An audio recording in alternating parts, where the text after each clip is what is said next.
Dear children, this is our second chapter, that is Python fundamentals. So in this chapter we are mainly going to learn what are tokens, various types of tokens and Python character set. So the first topic is Python character set.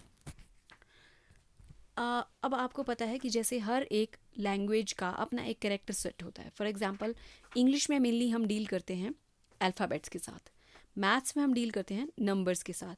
उसी तरह से Python कौन कौन से characters को समझ सकता है उन्हें हम कहते हैं character set. So the first category is letters. Letters का मतलब हम इसमें कैपिटल A to Z और small a to Z use कर सकते हैं, लिख सकते हैं, उन्हें पाइथन समझ लेगा. नेक्स्ट है डिजिट्स. डिजिट्स हैं 0 से 9 तक.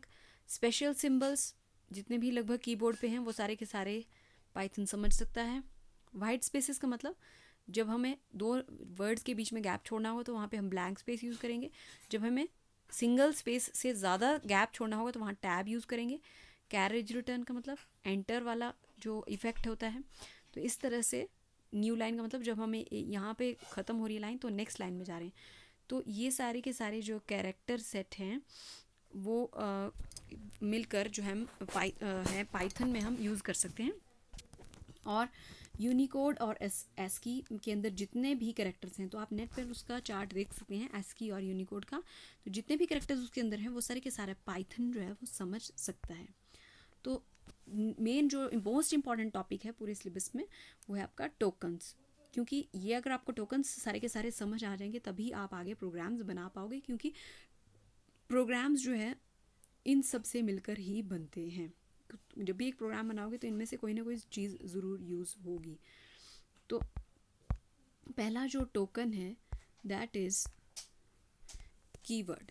तो पहले टोकन होता क्या है? टोकन का मतलब कि प्रोग्राम का छोटे से छोटा पार्ट जिसके आगे टुकड़े ना किए जा सकें. The smallest unit of program which cannot be divided further into other parts. So first is keyword. अब कीवर्ड का मतलब है कि कुछ पाइथन ने अपने काम के लिए, अपने फंक्शन के लिए कुछ वर्ड्स रिजर्व करके रखे हैं. जैसे कि आपने कोई कंडीशन लगानी है कि अगर पहला नंबर दूसरे नंबर से बड़ा है तो वहाँ पे हम वर्ड लिखेंगे इफ़. इफ़ लिखेंगे तो इफ़ का क्या काम है? वो एक रिजर्व्ड वर्ड है. रिजर्व्ड का मतलब पाइथन ने अपने काम के लिए रिजर्व किया है. उसी तरह से एक और हम नंबर्स प्रिंट करना चाहते हैं जैसे कि 1 से लेकर 10 तक. तो हम क्या करेंगे? वहाँ पे हम फॉर का यूज़ करेंगे. For i in 1 to 10. तो इस तरह से जब पाइथन ने अपने स्पेसिफिक फंक्शंस के लिए कुछ वर्ड्स रिजर्व करके रखे हैं तो उन्हें हम किसी वेरिएबल का या किसी अपने पर्पस से जो यूज़र है, जो प्रोग्रामर है, वो उसे यूज़ नहीं कर सकता. ये जो वर्ड्स हैं, लिस्ट दिखाई दे रही है कीवर्ड्स की, ये कीवर्ड्स की लिस्ट आपको याद करनी है. और ये इनके स्पेसिफिक फंक्शनैलिटी है, सिर्फ उसी के लिए यूज़ हो सकते हैं. नेक्स्ट है मोस्ट इम्पॉर्टेंट है आइडेंटिफायर. आपको पिछले चैप्टर में हमने डिस्कस भी किया था कि वेरिएबल्स क्या होते हैं. वेरिएबल का मतलब जहाँ पे कुछ वैल्यूज़ स्टोर हो रही हैं, मेमोरी लोकेशन है और उसका नाम कुछ ना कुछ ज़रूर होता है. तो आइडेंटिफायर जैसे ही आएगा आपके दिमाग में आ जाना चाहिए कि जब भी हम आइडेंटिफायर है तो इसका मतलब है कि वेरिएबल्स का जो नाम रखते हैं तो उस वक्त हमें कुछ रूल्स ध्यान में रखने होते हैं. तो वो क्या क्या रूल्स हैं वो हम देखते हैं कि जो आपका वेरिएबल का नाम होगा उसके अंदर क्या क्या चीज़ें अलाउड हैं. पहला पॉइंट है कि जो वेरिएबल का नाम होगा उसके अंदर सिर्फ लेटर्स का मतलब सिर्फ अल्फ़ाबेट्स और नंबर्स ही हो सकते हैं. स्पेशल कैरेक्टर और कोई भी अलाउड नहीं है. सिर्फ एक अंडरस्कोर यूज़ हम कर सकते हैं. कहने का मतलब हो गया हम इसमें capital A to Z, small a to Z, 0 से 9 तक नंबर्स और एक अंडरस्कोर यूज़ कर सकते हैं. बाकी जो है और कोई भी स्पेशल कैरेक्टर यूज़ नहीं होगा. नेक्स्ट है कि पाइथन जो है केस सेंसिटिव लैंग्वेज है. केस सेंसिटिव का मतलब होता है अगर हमने लिखा है स्मॉल ABC तो एक वेरिएबल का नाम अगर स्मॉल ABC है और दूसरे वेरिएबल का नाम कैपिटल ABC है तो दोनों जो हैं वो अलग अलग ट्रीट किए जाएंगे. Which means the upper and lower case letters are treated as different. ये नहीं है कि किसी वेरिएबल का नाम ये कैपिटल A है, एक का स्मॉल A है, तो वो दोनों सेम नहीं होंगे, वो अलग अलग चीज़ को रेफ़र करेंगे. नेक्स्ट पॉइंट है कि इसकी लेंथ कितनी हो सकती है. वेरिएबल के नाम, वेरिएबल का जो नाम रखना है उसकी लेंथ कितनी भी बड़ी हो सकती है। नेक्स्ट इंपॉर्टेंट पॉइंट है कि जो कीवर्ड है, अभी आपको पिछली स्लाइड में भी बताया था कि जो कीवर्ड्स हैं उनका एक स्पेसिफिक फंक्शन है, और जो वेरिएबल का नाम है वो कीवर्ड के नाम की तरह नहीं हो सकता। जैसे कि फॉर एग्जांपल अगर आपको मैं कहूँ कि किसी वेरिएबल का नाम रख लो DEF, तो क्या वो पॉसिबल है? नहीं, क्योंकि वो एक कीवर्ड है। क्या किसी वेरिएबल का नाम और हो सकता है? नहीं, क्योंकि again it is a keyword. So the name of a variable or an identifier is known as name of a variable. So the name of the variable must not be an keyword. Next है space और special symbols. अभी आपको बताया कि special symbols कोई भी allowed नहीं है। जैसे अगर किसी वेरिएबल का नाम है मान लीजिए A.B.C, तो ये नाम गलत होगा क्योंकि इसमें स्पेशल करेक्टर डॉट लगा हुआ है। अंडरस्कोर अलाउड है। उसके बाद है आपका, अगर मैं बोलूँ किसी वेरिएबल का नाम हम A.B रख सकते हैं? नहीं, क्योंकि स्पेस भी अलाउड नहीं है। उसके बाद ये कुछ आपको एग्जांपल्स दिए हैं वैलिड आइडेंटिफायर्स की। माई फाइल एक वैलिड आइडेंटिफायर है क्योंकि इसमें अल्फ़ाबेट्स आ रहे हैं। डेट 9_7_17, ये भी वैलिड है क्योंकि इसमें अल्फ़ाबेट्स हैं, नंबर्स हैं और अंडरस्कोर हैं। Z2T0Z9, again it is valid because it is having only alphabets and in numbers. _DS भी वैलिड है। अब एक चीज़ यहाँ ध्यान रखनी है आपको कि जो आपका वेरिएबल का नाम है वो नंबर से शुरू नहीं होना चाहिए। ये भी एक रूल है कि नंबर से शुरू नहीं होना चाहिए, बाकी अंडरस्कोर या अल्फ़ाबेट से शुरू हो सकता है। _CH फाइल 13, ये भी ठीक है। नंबर बीच में कहीं आ सकता है लेकिन शुरू नहीं होना चाहिए वेरिएबल का नाम नंबर से। नेक्स्ट है डाटा -rec, माइनस अलाउड नहीं है, अंडरस्कोर अलाउड है, इसलिए इनवैलिड है। 29 कलर इसलिए इनवैलिड है क्योंकि ये नंबर से शुरू हो रहा है। ब्रेक क्यों इनवैलिड है? क्योंकि ब्रेक जो है एक कीवर्ड का नाम है। इस लिस्ट में शायद पूरे नहीं है, तो ब्रेक जो है ये रहा ब्रेक एक कीवर्ड का नाम है, इसलिए जो आइडेंटिफायर है वो कीवर्ड का नाम नहीं हो सकता। उसके बाद है माई डॉट फाइल। डॉट जो है वो एक स्पेशल कैरेक्टर है, इसीलिए ये अलाउ नहीं है, ये एक इनवैलिड आइडेंटिफायर है। तो हमने टोकन्स देखे कौन कौन से होते हैं। टोकन्स होते हैं कीवर्ड्स, आइडेंटिफायर्स, लिटरल्स। तो हम कर चुके हैं कीवर्ड का मतलब कुछ रिजर्व्ड वर्ड्स।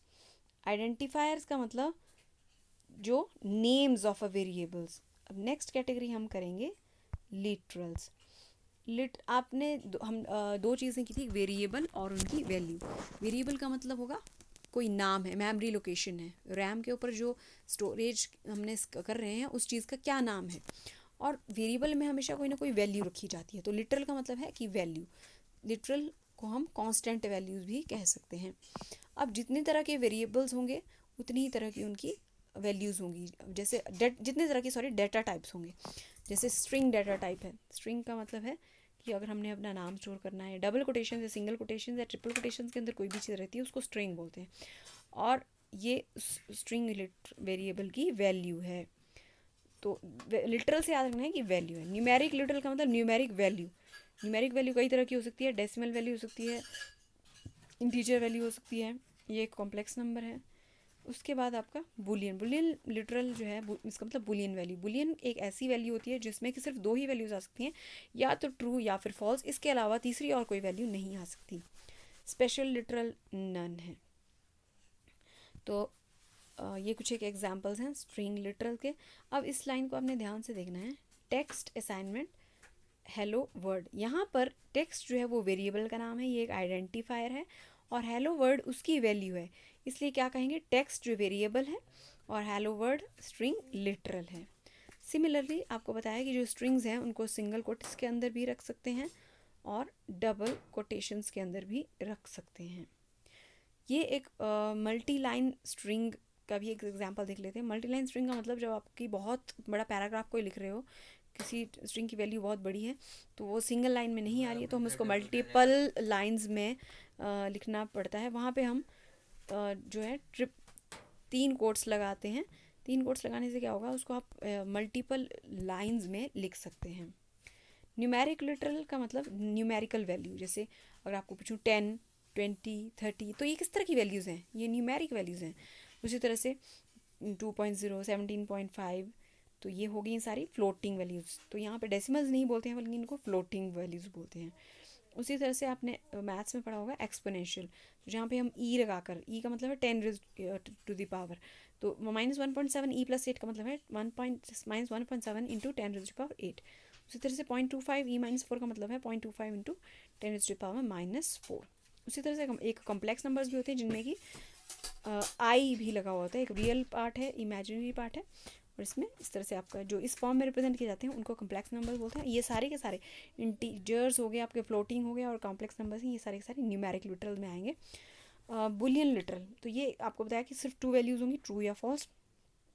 अब इसको कर रिप्रेजेंट कैसे किया है, ए असाइनमेंट ट्रू। अब बताइए कि ए क्या चीज़ है, ए एक वेरिएबल है और ट्रू जो है उसकी वैल्यू है। तो हमने ये वैल्यू असाइन करने का सीखा था कि ए असाइनमेंट ट्रू, यानी कि पहले वेरिएबल का नाम लिखा जाता है, फिर असाइनमेंट और फिर उसकी वैल्यू।